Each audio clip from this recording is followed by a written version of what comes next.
You do not need to spend a single dollar to access some of the most powerful AI tools on the planet. The free tiers of the best AI products are genuinely useful, not just demos designed to frustrate you into paying. And most people don't know all five of the tools I'm about to walk you through. These are the ones that are actually worth your time. Number one, ChatGPT's free tier. Even without a paid subscription, the free version of ChatGPT is one of the most capable general purpose AI assistants available. You get access to a powerful language model that can write, summarize, explain, edit, brainstorm, translate, and answer questions on virtually any topic. The free tier has some rate limits and doesn't include the most advanced features, but for most everyday tasks, it is more than sufficient. The things it's especially good at: drafting emails and documents, explaining complex topics in plain language, debugging code, summarizing long articles or reports, and helping you think through problems by explaining your reasoning aloud. Start here if you haven't already. Number two, Google Gemini. Google's AI assistant is free and tightly integrated with Google's ecosystem. One of its most underrated features is the ability to give it context from your Gmail and Google Drive if you opt in. You can ask it to summarize your last week of emails, help you draft a response based on previous correspondence, or pull information from documents in your drive. The web search integration is also strong, giving it access to current information that purely offline models lack.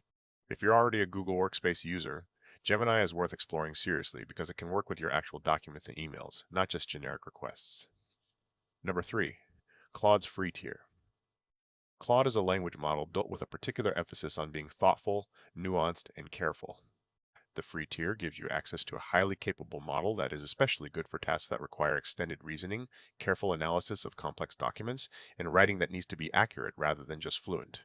Claude tends to express uncertainty more readily than some competitors, which is a feature rather than a bug when you're using AI to help with research or decision making. It handles very long documents well, making it useful for analyzing contracts, research papers, or lengthy reports. Number four, Canva's AI tools. If you do any kind of visual content creation, Canva's free tier has quietly become one of the most useful AI toolkits available to non-designers. The free version includes AI image generation, a background remover, a magic eraser for removing objects from photos, and an AI writing assistant built into the design editor.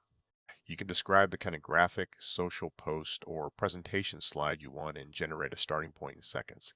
For content creators, small business owners, or anyone who needs to produce visual assets without a design background, Canva AI is a genuine time saver. The quality of what you can produce for free would have required expensive software and professional skills just a few years ago. Number five, 11 Labs free tier. If you've ever needed professional sounding voiceover for a video, podcast, or presentation, you've probably discovered that hiring a voice actor or recording your own audio is either expensive or time consuming. 11 Labs is an AI voice generation platform that produces some of the most realistic synthetic speech available. The free tier gives you a limited number of characters per month, which is enough to experiment seriously with the technology and produce short pieces of audio. The voices are remarkably natural, with appropriate pacing, emphasis, and emotion. You can also clone a voice from a short audio sample on higher tiers, but the free voices alone are worth using for demos, prototypes, and short form content. A few practical notes about getting the most from free tiers. Most of these tools have rate limits on the free tier, meaning there's a cap on how much you can use them in a day or a month. Work within those limits rather than trying to circumvent them. The paid tiers exist for heavy professional users, and the free tiers are genuinely generous for personal and light professional use. Also, don't spread yourself across all five at once. Pick the one most relevant to the thing you're working on right now, spend a week actually using it, and develop intuition for what it's good at before moving on. AI tools are proliferating faster than most people can track. But you don't need to use every tool. You need to use a few tools well. These five: cover writing, research, visual design, and audio, which is most of what knowledge workers and content creators need on a daily basis. If this helped you find free AI tools worth using, subscribe. We break down AI every week in plain English.